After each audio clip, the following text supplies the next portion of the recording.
Արցախը հայի արժանապատվությունն էր, հայի ազգային արժանապատվությունն էր։ Մենք ասում էինք Արցախ ու հիշում էինք, որ կարողացել ենք հողակտոր ազատագրել ու պահել դա 30 տարի։ Հիմա դա չկա։ Հետևաբար հիմա պատերազմից հետո շատ են խոսում, որ հայը իր ազգային արժանապատվությունը պետք է վերականգնի։ Առանց Արցախ այդ վերականգնումը դուք ինչ կերպ եք պատկերացնում։ Հաղթանակներ են մեզ պետք։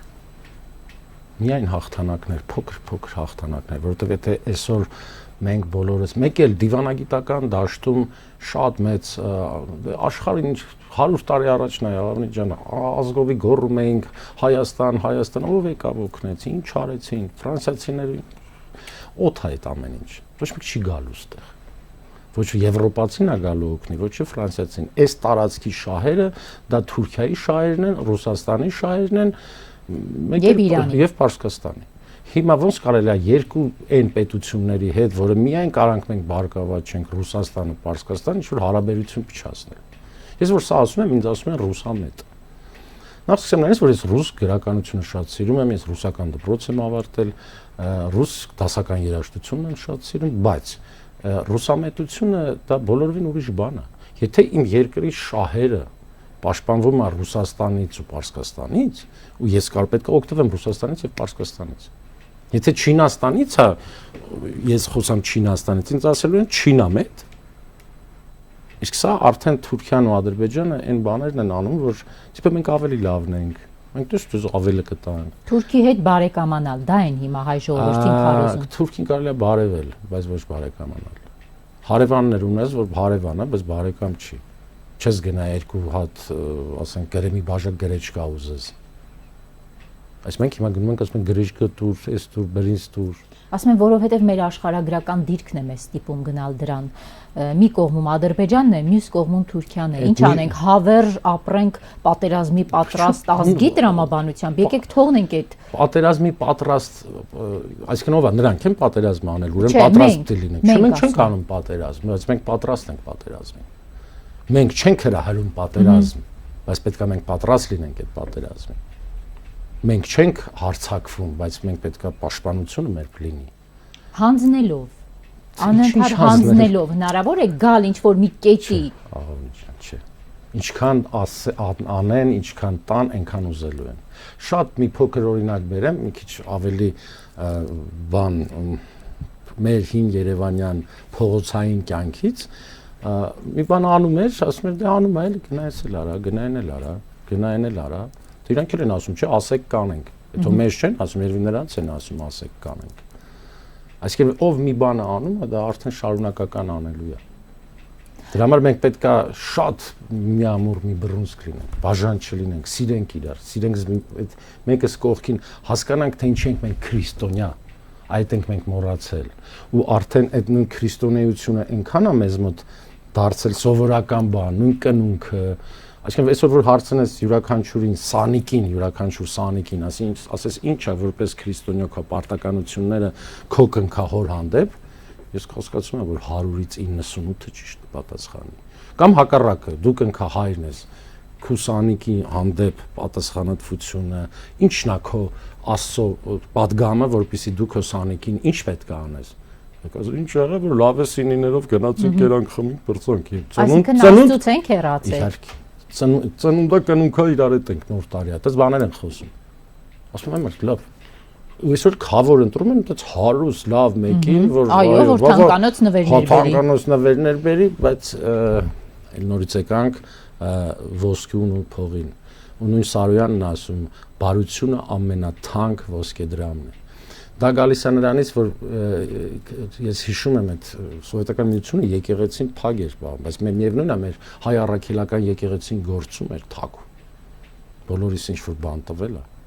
Իսկ հիմա ես շատ ուզում եմ, որ մենք բոլորս մեր դեմքը թեքենք դեպի հայ առաքելական եկեղեցի։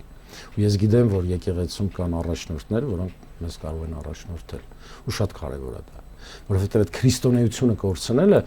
հավատում եմ, խաչը այսքան կախում է, երկու բան ես հարցնում, տեղյակ է չի ինչ է քրիստոնեությունը։ Մի շատ լավ բառ կա, իսկական քրիստոնյան վախենալու ոչինչ չունի։ Ու դա հենց մեր Աստվածաշնչում է։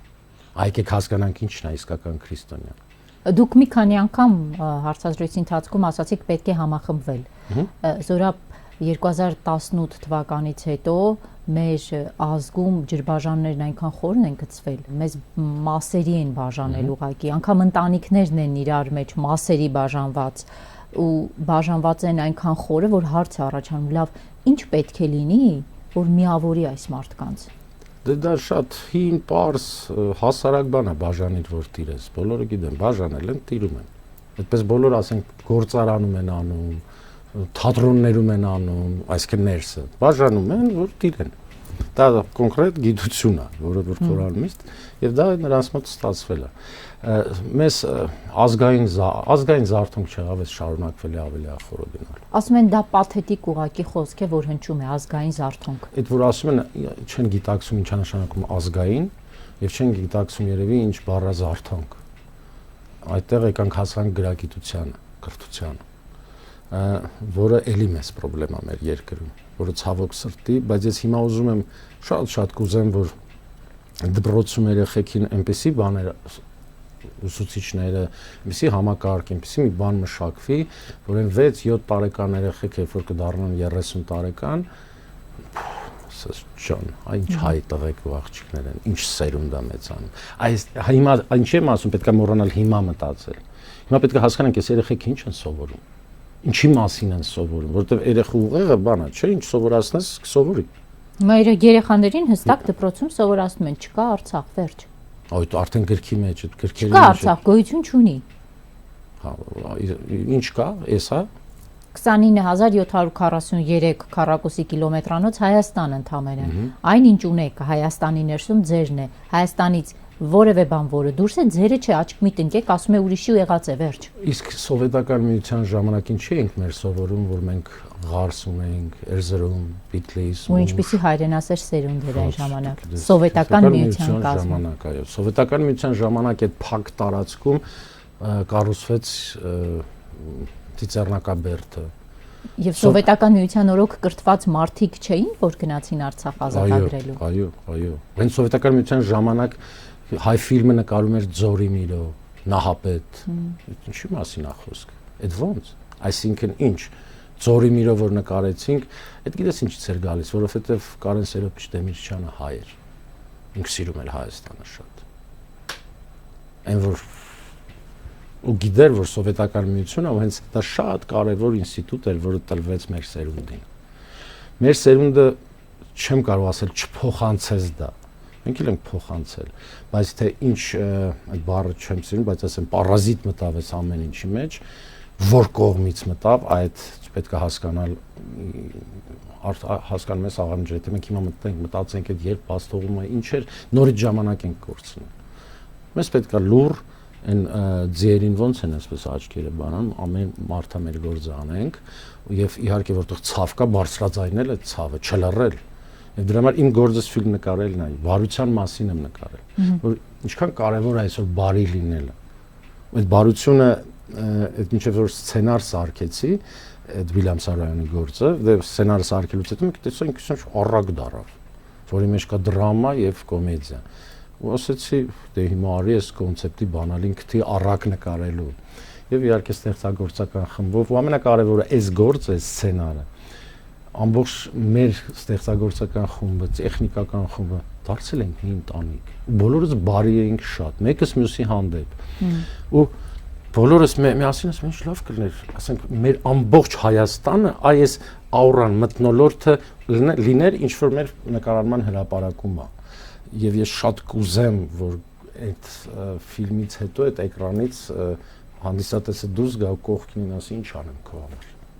Դուք ասացիք Կարեն Սերոպիչը հայ էր, ինքը սիրում էր Հայաստանը։ Այսինքն, եթե Հայաստանի ղեկավարները լինեն Հայաստանը սիրողներ, եւ ջրբաժանները կվերանան, եւ ազգային զարթոնքը տեղի կունենա։ Իհարկե։ Դու սիրես քո հողն ու ջուրը, դու սիրես քո հայրենիքը, ոչ թե այդ հայրենիքից եկած ախր որքրամոլություն կա մի տեսակ էս ամեն ինչի մեջ։ Դարձել են որքրամոլ։ Ինչն է կարևոր, չէ՞ նույնիսկ Պարապետ Վազգենն էր ասում, հող ունեցեք, որ աթոռը դնելու տեղ ունենաք, աթոռի համար կռվի միանք, շուտ խոսքեր են իրա։ Ճիշտ է դա։ Հիմա ասենք փող ունես, ասենք ինչ որ մեկը, չգիտեմ, ասում են ոստիկանները գիտես ինչ փող են ստանում։ Լավ, տղեկ, ոստիկաններ, Աստված չանի պատերազմ որ սկսվեց, այդ փողը էլ չեք ստանալու, գնալու եք առաջի գից ձեր հետ միասին բոլորս։ Այդ փողով չի որոշվում։ Բոլորն են գնալու, կին թե տղամարդ, թե փախնելու տեղը ուր եք փախնելու վրաց, դա։ Թե Պարսկաստանից։ Եթե Արցախցին Արցախը տեղափոխվեց Հայաստան, մենք ինչ ենք անելու բոլորս։ Կռիվ, վերջ։ Ու ասում են դե կռիվ չլինելու համար, լավ է։ կռիվ չլինելու համար Այդ գիտես որ նա ինձ մի խփի էլի, ինչ ուզում ես կանեմ։